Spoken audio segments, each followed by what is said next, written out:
Is it possible to predict the unpredictable? Can 3D printed life-size organ models help to map out complex surgeries ahead of time?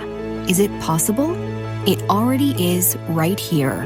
Mayo Clinic. You know where to go. When it comes to quality sleep, Ashley has you covered with top mattress brands at winning prices and with special financing options available. You can snooze now and pay later. Plus, your mattress purchase helps give the gift of better sleep to children in need and U.S. Special Operations Forces. Visit your local Ashley store or shop online today and make every snooze count. Financing is subject to credit approval. See store or ashley.com for details.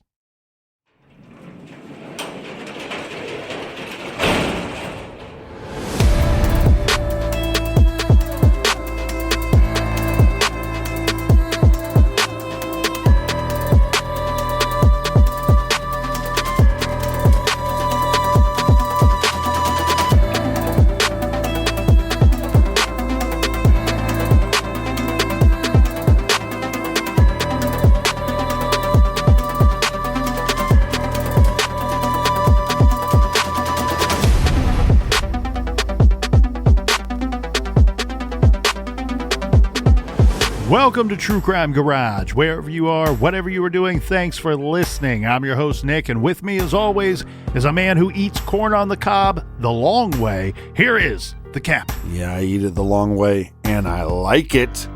It's good to be seen and good to see you. Thanks for listening. Thanks for telling a friend.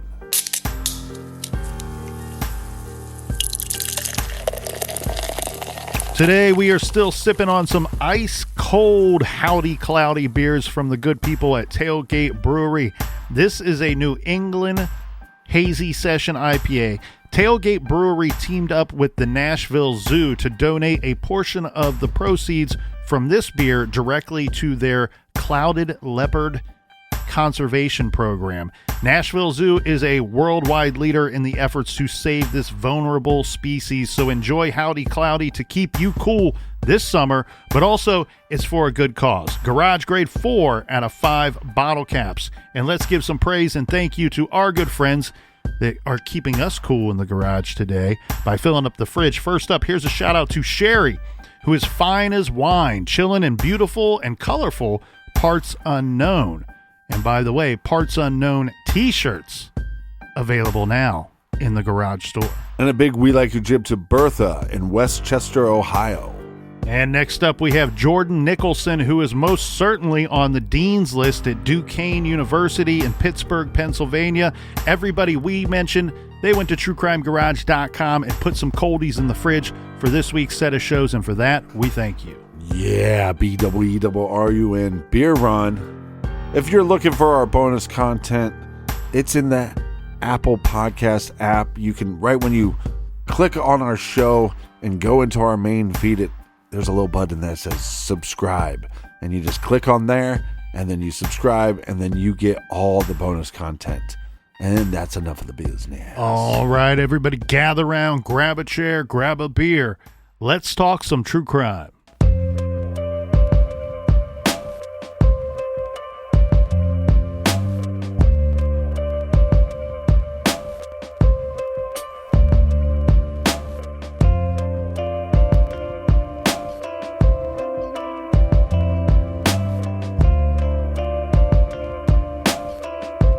Today, we're going to start off, Captain, with discussing the scene in more detail. Well, can we start off by a little round of applause for first responders getting there so quickly? Yes, first responders, thank you for getting there quickly. The thing, though, here is we have a lot of people that are saying, not so fast. You know, let's cheer the fire department. Let's cheer EMS for arriving quickly and attempting to save this young man's life. But there are a lot of people out there that are saying the Gallatin Police Department did not do a thorough investigation, did not do as much as they could have done to sort out this situation, to figure out if this was not exactly what it was supposed to appear to be. Right. That this was maybe something other than the call that they believed they were responding to. I'll start off on this note. One, it's disappointing and aggravating to me that it appears that we have one officer's statement, one officer on the scene. We need to point out that this is an accident scene that if it is truly an accident, resulted in the death of an individual. You would think that more police officers would be there to look at the scene. You would think that they would spend more time at the location, at the scene. From my understanding, this officer was there for about an hour after arriving. We talked about this in the Boys on the Road story in case that we did just a month or so ago, that when you have a vehicular death, there are police departments and agencies that have the ability to fully investigate and even try to recreate the scenario to see how it would play out, to see how the vehicle would react if we did this, to see if the way that we found things aligns with the statements that were given by the persons there. And in this case, just one person that says that he was there and present. He doesn't say that he saw the vehicle take out his son. He just says that at some point he realized it was rolling backwards. He gets out of the vehicle and now the truck is in the ditch and he realizes his son is underneath the truck. Gallatin Police Department had a recreation expert, an expert in vehicle accidents. That person was not dispatched to the scene. This person was not asked to recreate this scenario. And that, I think, is a huge flaw and misstep by this police department. When you have that resource in an area that we already covered, they don't have a whole lot of crime here. They don't even have a whole lot of vehicular deaths. So you got time on your hands. Let's use those tax dollars and those resources to figure out exactly what happened here. Well, let's just take a second and look at this. If I'm law enforcement, we have this horrible accident that happens at this training facility. We have people that were driving by. So my first thing, if I'm in charge, is I'm putting out to the news, hey, if you saw anything, please contact police. We want to know. We want to get some other perspectives on this situation. Also, what do we know as law enforcement? We know that this kid has made some pretty damning allegations against his father. So that would be motive, I would think, on why you would want to murder your son. So just that would be enough to go, hey, let's recreate this accident. Right, but that lies the problem. I can't for a second believe that the officers responding would have any idea of those allegations. No, I understand that, but I'm saying... But if you did an investigation, right, you would be aware of those allegations. What I'm pointing out is I'm not trying to say, hey, police didn't respond appropriately. I'm saying that it's reported and stated by others, and I kind of agree with them that it doesn't appear that there was actually any investigation to confirm the one witness statement that you have that this is actually what went down. Now, before people get too angry and upset with me, Captain, I want to make sure that I don't think it was I hope they get so angry with you that they cancel you. But I don't think that I was, well, then we would both be out of jobs. But I'll take the show over. I don't think that I was very clear in something that I was saying earlier. There were more than one police officer on scene. Right. That arrived and we have a portion of this early morning where within minutes, we need to get this kid out from underneath the truck. We need to get him transported to the hospital, try to save his life. So we have officers there during that time. We have officers, a lot of them are tending to the traffic and rerouting traffic so that we can keep the road clear to try to straighten out this situation.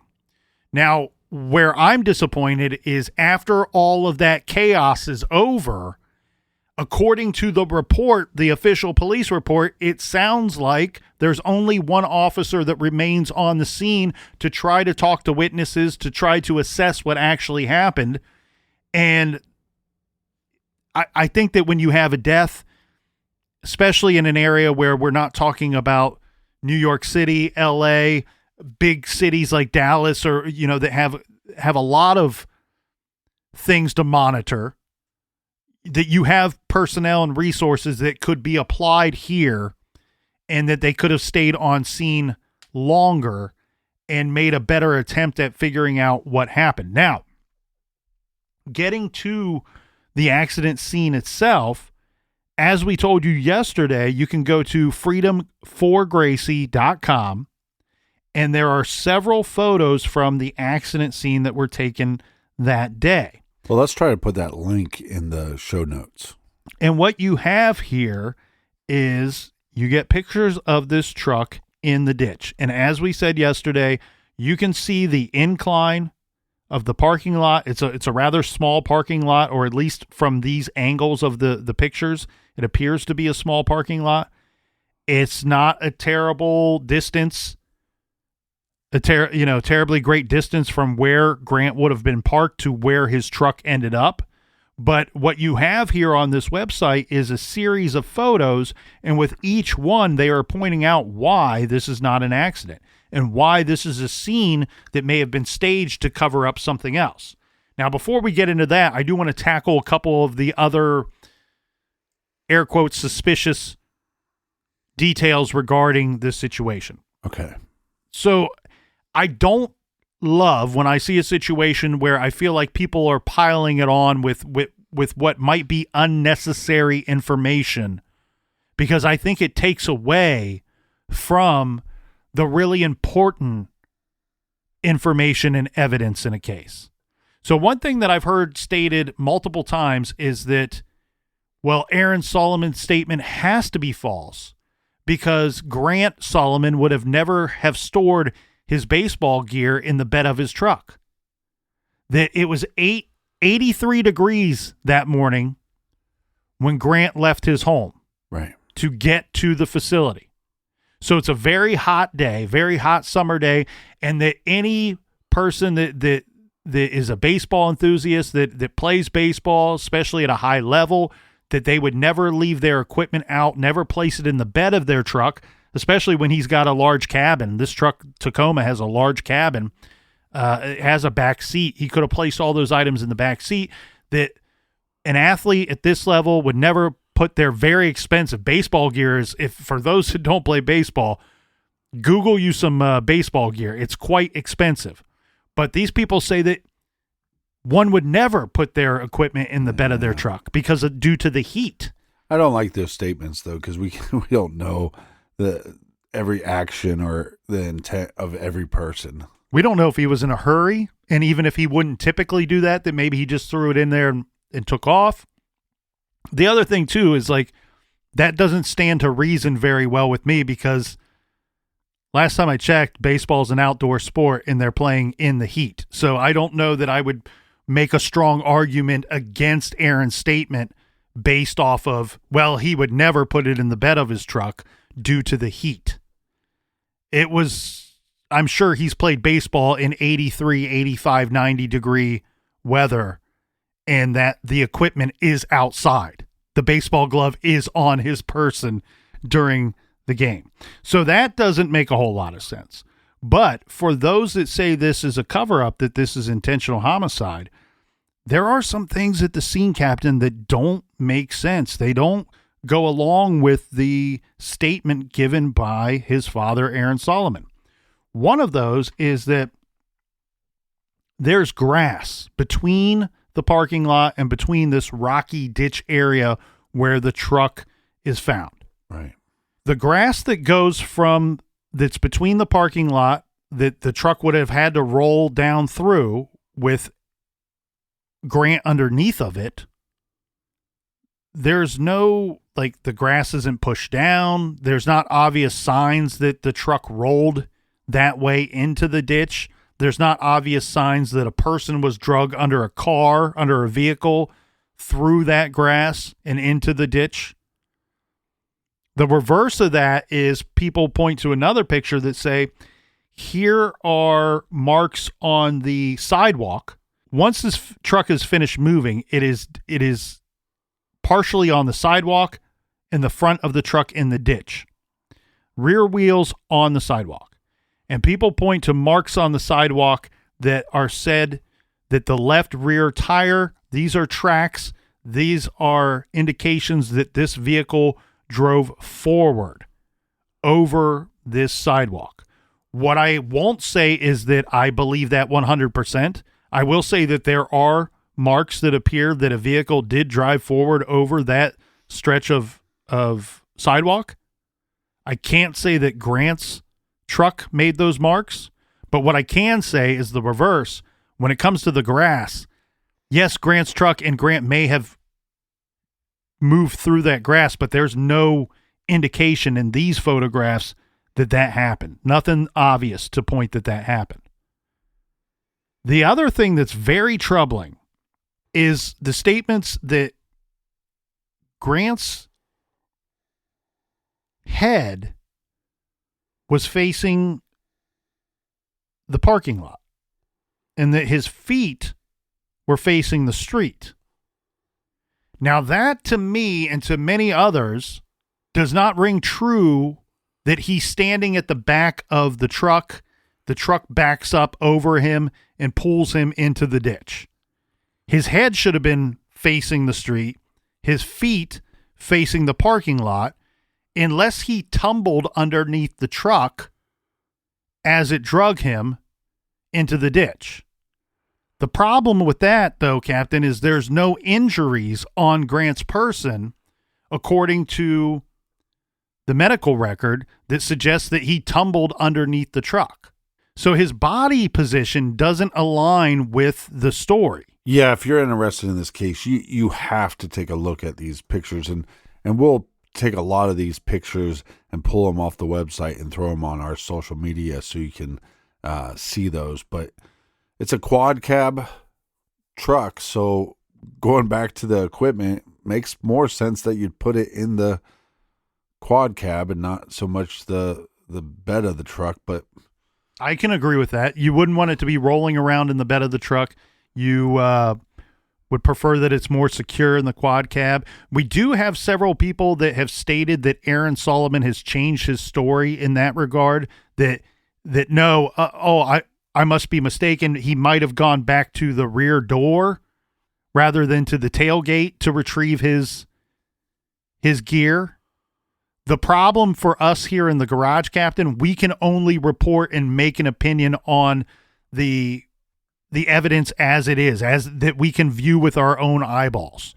People can give those statements, but we've not heard Aaron say that. We've not heard Aaron change his story on record, and we've not witnessed or reviewed another written statement that is different other than the one we have. Pictures of the crime scene is so important, but I'm going to play devil's advocate again. Look at this parking lot. This is not like a parking lot that is hidden away from a major road. Right, and that's why I think a lot of people passing by. And it's not like this ditch was hidden. This ditch is towards the main road. So it becomes very difficult because you go, if he's going to commit a crime, he is committing a crime out for everybody to see. But again, most of the time people don't plan to murder someone. In most homicides, it's reactionary. Good point. And again, that's what I don't think that anybody, or at least I don't believe that Aaron Solomon is like, oh, once we get to that parking lot, I'm going to kill that kid and here's my plan. No, I don't think that's what happened at all. If Aaron is responsible for the death of his son died due to a severe head injury. Right. Severe head injury is super reactionary when we have an altercation between two individuals.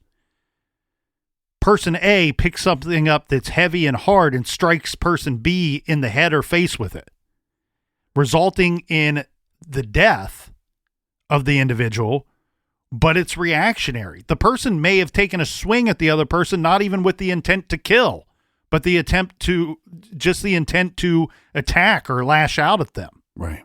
And so if in fact Aaron is responsible for the death of his son, I think what we're examining here is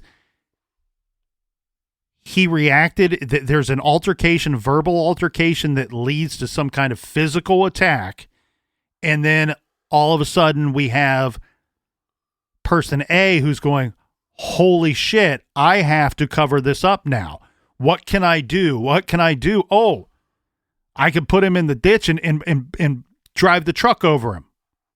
It'll look like the truck rolled over him. The other thing too that's difficult about this situation, again, no eyewitnesses. And I get what you're saying. Yes, this looks like a busy road, and this parking lot's not close to the road. It's not far from the road at all. But these are people. The people on the street are going to work. They're going 35, 40 mile an hour. They have places to go. And it would, if in fact this is an accident and the truck rolls over Grant, they're likely going to see, passerbyers may see the truck rolling backwards. They're not going to see somebody underneath the truck. And it's only going to take a split second for that truck to start. That truck weighs about 4,000 pounds. So if it's not in park, or once it starts to go and go backwards on this incline, it's going to move rather quickly. And it's going to, whatever's in its path, it's going to knock it down and either drag it or pass over it rather quickly.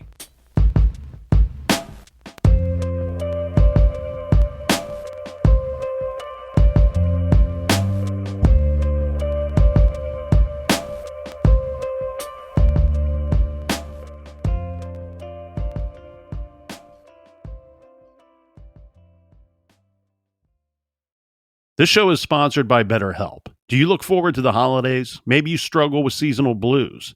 This time of year can be a lot, and it's natural to feel some sadness or even anxiety about it. But adding something new and positive to your life can counteract some of those feelings. Therapy can be a bright spot, something to look forward to make you feel grounded, and to give you the tools to manage everything going on. If you're thinking of starting therapy, give BetterHelp a try. It's entirely online, designed to be convenient, flexible, and suited to your schedule. Just fill out a brief questionnaire to get matched with a licensed therapist, and switch therapists at any time for no additional charge. Find your bright spot this season with BetterHelp. Visit BetterHelp.com/garage today to get 10% off your first month. That's BetterHelp, HELP.com/garage.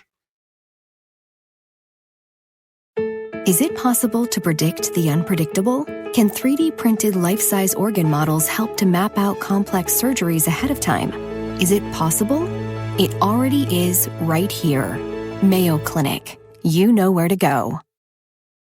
Dreaming of overseas adventures or connecting more deeply with family from afar? Rosetta Stone bridges the language gap. I've tried others, but Rosetta Stone's immersive lessons and voice feedback technology are game changers. Dive into 25 languages by learning intuitively, just like when you were a kid. And here's the holiday sparkle. Grab a lifetime membership now and save 50%. Gift yourself the world. Head to rosettastone.com now and save 50%.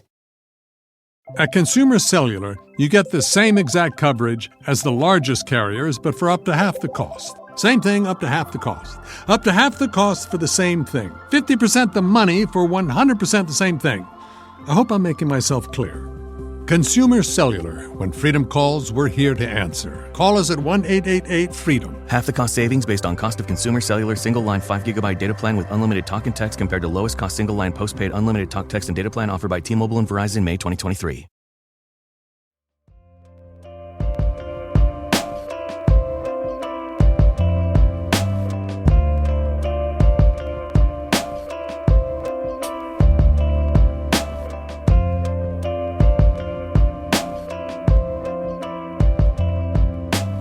All right, we are back. Cheers, mates. Cheers to you, Colonel. Cheers to everybody out there, especially the people in the back. Look, we try to stay water in this situation, right? We're two guys standing on the fence that is divided. Or light beer. A community here, people that say this is intentional homicide, people that say that this is an accident. Staying water and looking at this situation, some of these pictures, the state of the truck to me looks like it was involved in the exact accident that Aaron Solomon is saying that it happened. I mean, if you look at the bumper, the damage to the rear bumper, the damage to the rear of the truck, it looks to me and makes sense to me that truck went down the incline backward, hit that ditch with the rocks. And when it was, so the truck is going to take the shape of the incline itself, right? It's going to be at the same angle as the incline itself. And when it hits that ditch, the damage to the back of that truck looks to me like it hit that ditch going backward into the ditch. So that would stand to reason with Aaron's statement that he gives to police.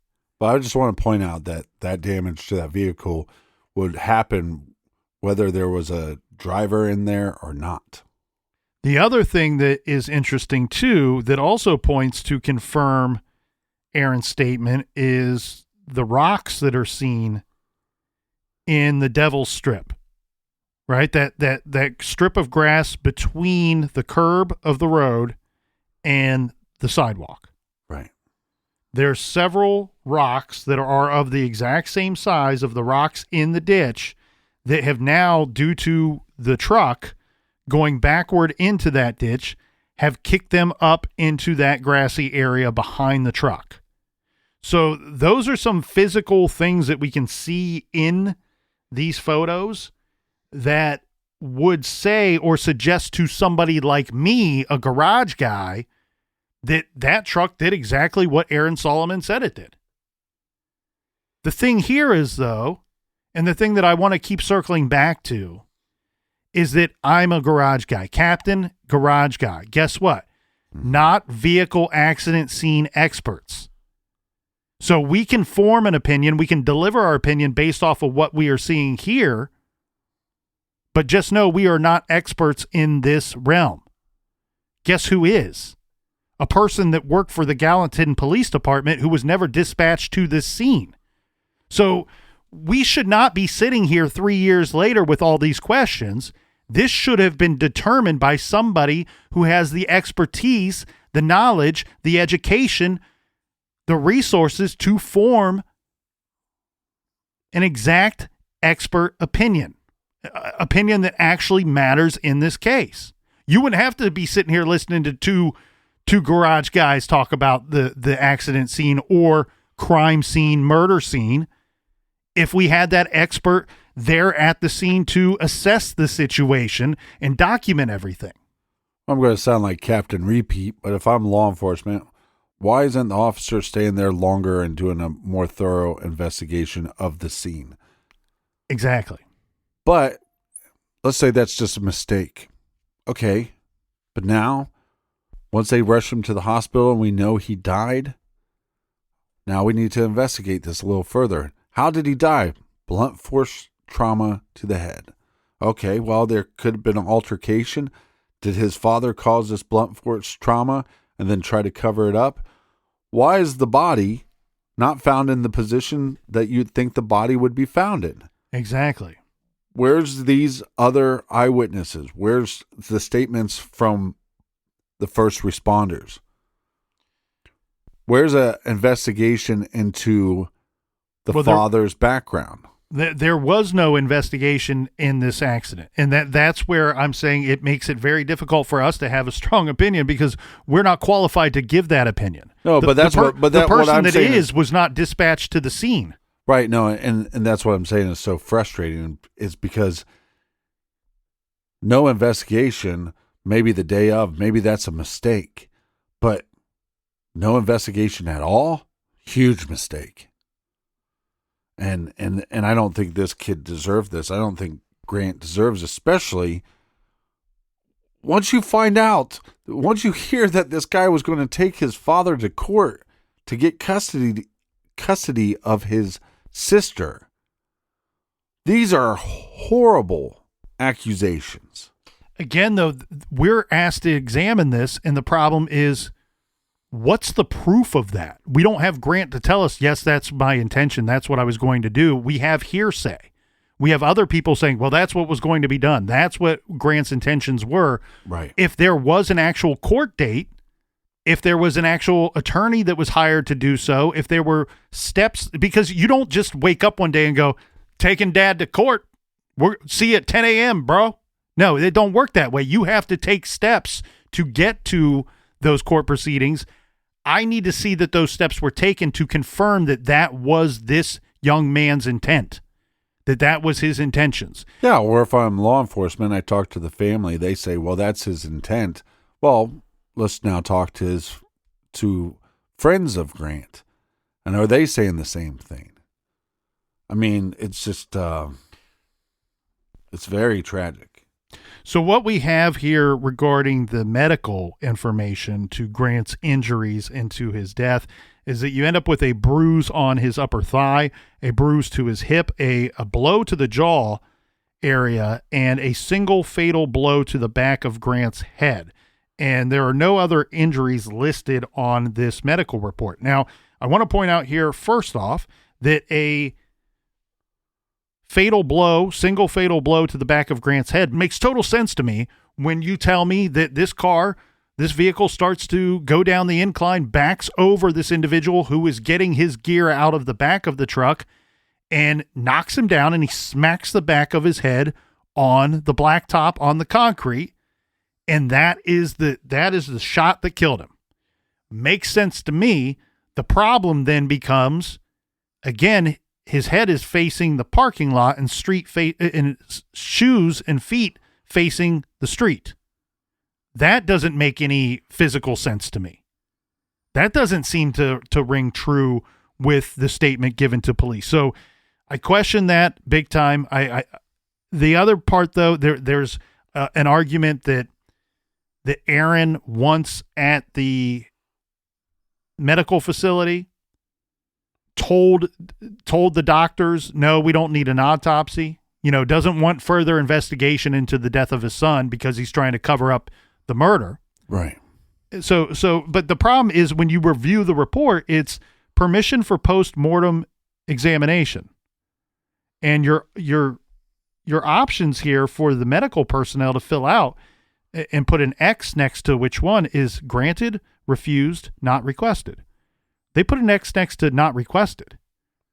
Not requested and telling them not to do an autopsy are two very different statements. Right.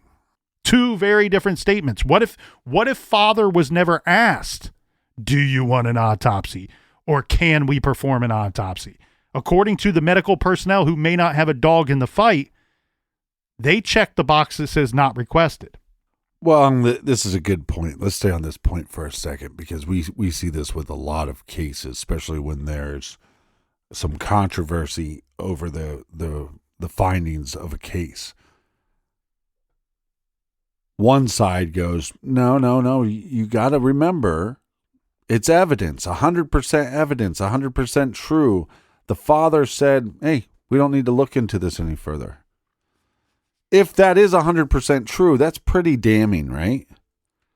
But we don't have any proof that that's 100% true. And a lot of these cases, especially, a lot of these true crime cases, when there's sides, the sides start making up what is factual evidence. Or exaggerating. Yes. Right. Because by doing that, they get to prove their point. Right. And that's where I wanted to see court proceedings in order, in steps taken in that manner. Here, permission for post-mortem examination, granted, refused, not requested. Not requested is the box that's checked. If it was refused, the medical personnel would have checked the box of refused. Then the next line on this report, medical legal autopsy requested. Options for the medical personnel to check, yes or no. Just says no. Right. It doesn't mean that the father was asked. It doesn't mean that the father came running into the room going, whatever you do, don't do an autopsy. We're against it. It just says requested. No, it was not requested. It could be a conversation that was never had.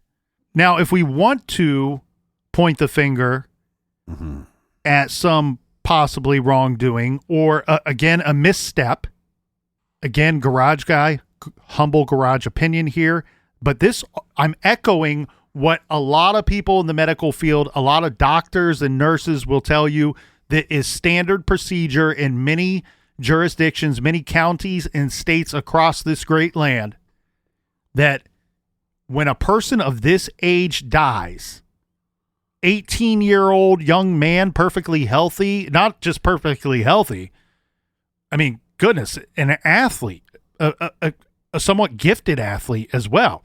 We're talking about 6'3", very healthy Grant Solomon dies at a young age.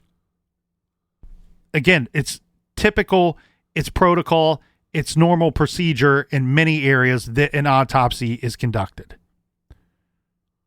That did not take place here. I cannot guarantee that it would have gave us a lot of evidence one way or the other. But again, when these measures are not taken, these steps are not taken, it's hard to sit here and say what it could have indicated for us, what it could have told us, what that information could have honed in on. Well, this case to me, it's tragic on three levels. One, you have a Grant, 18-year-old, just starting his adult life, seems to be a good kid, promising opportunities, and his life is taken too short. The other tragedy here is that law enforcement doesn't investigate this suspicious death.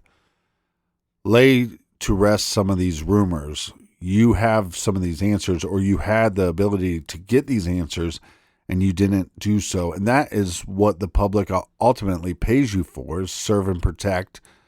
And some people believe that you didn't protect the rights and the justice of this 18-year-old individual. The other tragic thing here is, and it's a very difficult watch, and I'm not even suggesting that you watch it, but it's powerful and difficult all at the same time. But like we said, Grant at 18 years old is going to get, or try to get, custody of his sister because he is claiming that she was abused mentally, physically, emotionally, sexually, every kind of abuse from her father. And she has made a video of this and put out her claims out to the public. Yes, so Gracie makes a YouTube video where she is reading a letter that she wrote, or reading a document that she constructed of her own words, that is explaining the years of abuse from her father. And it's on a scale of 1 to 10, it's all levels of that. She hits all levels when she's talking about throughout her lifetime. Here's this item where you're going, okay, well, that's not such a big deal, but again, not in her shoes. And then there's other items that she brings up and you're like, my God, that is terrible. But she, in 2021, makes this YouTube video of her talking about the abuse that she suffered at the hands of her father. And this is a year after the death of her older brother. And if these allegations, accusations are in fact true, like we pointed out in the trailer yesterday, Grant may have thought he was the last line of defense for his little sister.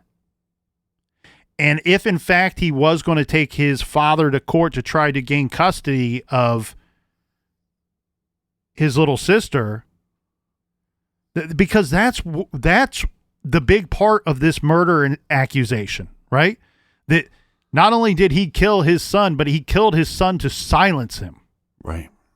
And therefore, that implies that he's silencing him because this abuse was real. Again, we sit here and we try to examine this stuff secondhand with no firsthand knowledge ourselves and try to make heads or tails of it. Now, why did did the father have custody instead of the mother, or instead of having shared custody? This divorce looks to me like a big mess, and a large part of it appears that Aaron, who is, look, he's successful, he's educated, his wife, successful and educated as well. But Aaron is a news anchor for 14, 15 years in this community. And he is presenting a story that his ex-wife, during the court, he files for divorce. The next year, that divorce is granted. Then he gets custody of his son and his daughter. We all have heard of situations or even witnessed situations where one parent wants to take the kids just to destroy the other parent, just to make their life miserable because things didn't work out. We've seen that. That could be the situation here. Or what Aaron is saying, and I don't want to go too far down this road, Captain, because I think we could do 3 hours on the relationship between mom and dad here and the speculation on statements that were made by both about each other over the years. But to keep it short and sweet, again, we don't know if this is true or not, but the statements basically boil down to Aaron saying that my ex-wife is crazy, she's a drug addict, she's an unfit mother, and therefore you, court system, should award me custody of my children. Then years later, after Grant is dead, or after Grant is killed, after his death, people were saying, well, during the course of that custody, dad-only custody, that dad is verbally, physically abusive to the son, and then all kinds of abusive to the daughter, treating her almost like a wife or sexually abusing her at times rather than a little girl. The thing here, the thing that when I look at this case that makes my blood boil, I cannot tell you if Angie Solomon is all of the things that Aaron Solomon said she was. Right. Or if that she is all of the things that Aaron Solomon seems to have been able to convince the courts that she was. Those could all be true for all I know. I've never had a conversation with the woman. I think they're probably exaggerated, maybe even lies, but I don't know that for sure. So maybe the courts were right to award Aaron custody of these kids. I also don't feel like I can sit here with 100% certainty convinced one way or another that this was a murder or an accident. Right. And look, the people that want to fight for Grant, fight for Gracie, fight for Angie, they're going to be very upset with me saying this. I'm just a guy being honest with you. I've looked at all of the evidence, and I can see evidence that supports both theories, that this is a homicide, that this is an accident. But again, if we would have just had that damn expert there to determine that for us, we wouldn't have to make that assessment. Here's the other thing that I want to point out. Even if this was an accident, don't we live in a world where this could have been a straight up vehicle accident, tragic accidental death of Grant Solomon, and Aaron Solomon is still sexually abusing his daughter? Don't we live in a world where Angie Solomon is just as crazy and addicted to drugs as he said that she was, and he was still abusing his daughter? Yes. I don't think we need to make an assessment on those items for one of these crimes to be true. Yeah, and if you watch her video, I mean, my takeaway from it is I have no reason to not believe that what Gracie is stating during that video is true. And so why aren't there charges being brought against her father? Gracie in that video is approximately 15 years of age. The just sheer shame and embarrassment in having to put together that statement and then release it to the world, for her to stand up over that potential shame and embarrassment, God bless her. That's not an easy thing to do. She's 15 approximately at the time of that video. She's 14 at the time of her older brother's death, and that took place in 2020. The divorce was finalized and custody given to Aaron Solomon in 2014, 6 years prior. She has made claims, Gracie has made claims that he was in some forms sexually abusing her at a very young age. And all of this carrying through up until around the time of Grant's death. I'm with you, Captain. I can't see anything in that statement other than I believe this little girl. And the other problem I have is these allegations of abuse by Gracie were presented to her school at different courses at different times in her life. There's documentation to back up my previous statement. And I want to live in a world, of course, where parents don't abuse their children. But what do we tell our kids? That if someone is abusing you, if someone is harming you, if somebody's doing something to you that you don't like or that they shouldn't do, who do you go to? You tell mom or you tell dad or you tell them both. Right.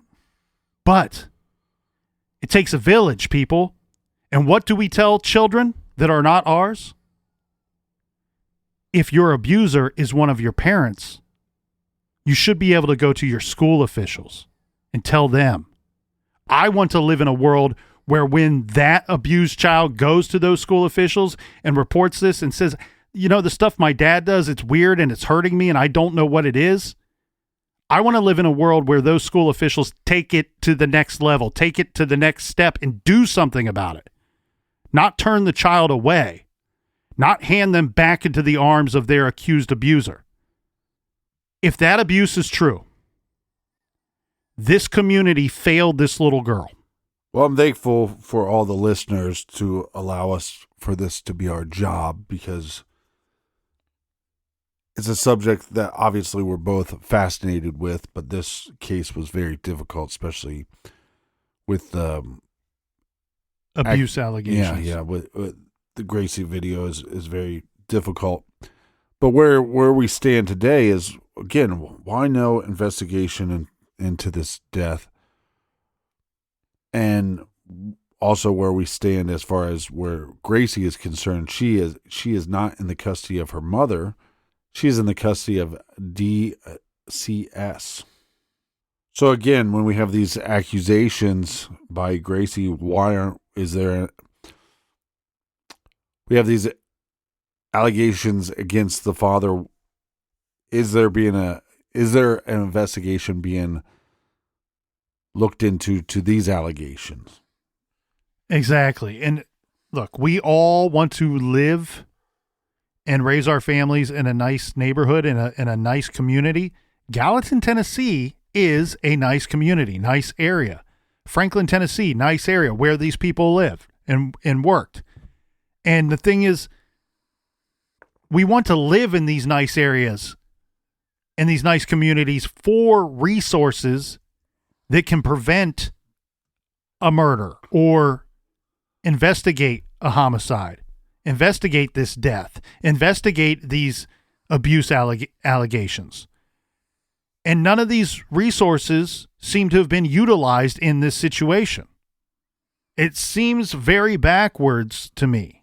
I can't sit here and make a full assessment or form a great opinion of what I confidently believe happened in Grant Solomon's death.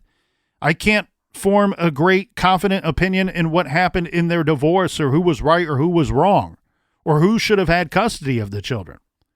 But what I can sit here and say is that the abuse allegations, the reports to the school, the reports to other people that could have stepped in, seem to have sidestepped this situation rather than looking at it in the eye and facing it head on. I encourage every one of you to go to freedom4gracie.com, freedom4gracie.com. Look at the information there. It is a very one-sided website, but you can look at the information and do just what we did here. We didn't fall on the side of homicide with everything that we reviewed from their website. Go there and form your own opinions on the information that's presented there. And more importantly, one thing I do want to give the website kudos for, and the people that put this website together, that they do offer resources to those out there, quick reference resources to those out there, that if you have suffered any abuse or know someone that has, if you or someone you love is the survivor of sexual abuse, rape, or incest, do know that you can call RAINN, which is RAINN, the Rape, Abuse, and Incest National Network, at 800-656-4673, or you can visit their website to chat with a counselor. We're not saying that there can be charges brought in the death of Grant, and we can't say that there should be charges brought in the abuse of Gracie, but what we can say with certainty is there should be proper investigations into both allegations.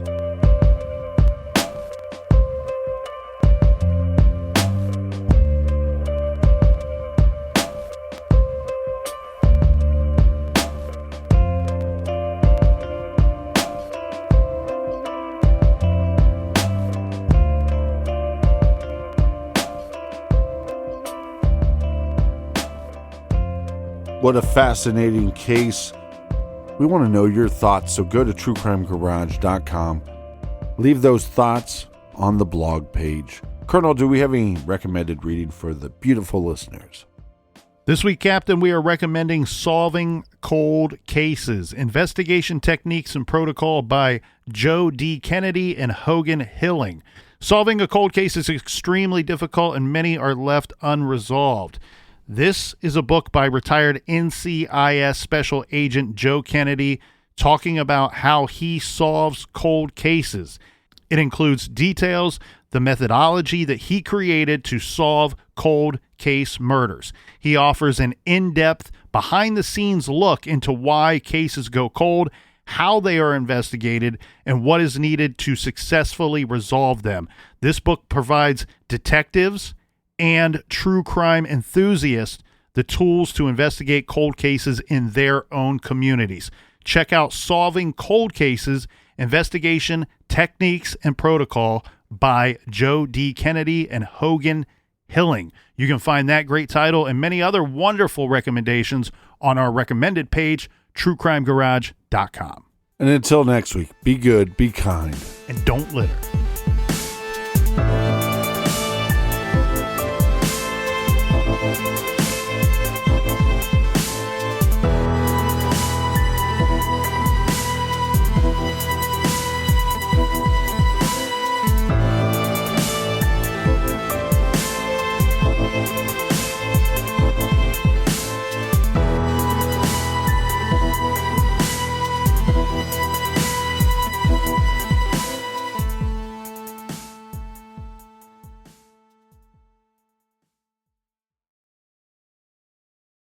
Is it possible to predict the unpredictable? Can 3D printed life-size organ models help to map out complex surgeries ahead of time? Is it possible? It already is right here. Mayo Clinic. You know where to go.